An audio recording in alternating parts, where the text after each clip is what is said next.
Below Sunshade is one of those island survival RPGs that makes you feel uncomfortable in a very specific way. You wash up stranded with Idrun, and immediately the game gives you a dynamic that shapes your whole early experience. You have someone with you who's not built for survival.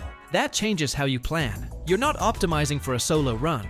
You're managing a fragile duo while the island quietly pressures you. The survival loop hits early. Hunger, energy, gathering, hunting, crafting. You're always doing math in your head. If I go deeper into the forest, do I have enough energy to get back? If I spend time crafting, do I lose daylight? If I take this fight, will it cost me resources I can't replace? Crafting matters because it's your way of turning the island into something manageable. Tools and gear don't feel optional. They feel like your lifeline. You start appreciating small upgrades because they reduce risk. Better tools mean less time wasted. Better equipment means fewer resources spent recovering from mistakes. Combat exists and it's turn-based, but it's not the core thrill.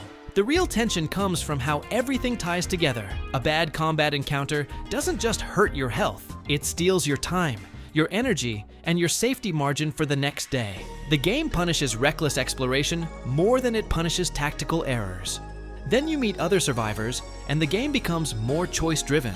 Relationships and story paths start branching, and it becomes clear that escaping the island is not a single objective with one route. You're choosing directions, who you align with, what you pursue, which temptations you give attention to, and how far you're willing to go for progress. There's also that island as antagonist feeling. The environment feels like it's pushing you towards certain outcomes. Sometimes the safest choice is slow and disciplined. Sometimes risk opens content, and the game constantly forces you to decide what you value more: stability or acceleration. It's also a game where planning matters because content can be missed. If you push too far into one direction, other doors close. If you ignore certain relationship development beats, you might not get another chance. That makes the world feel reactive, even when it's frustrating. Now, yeah, it can be rough technically.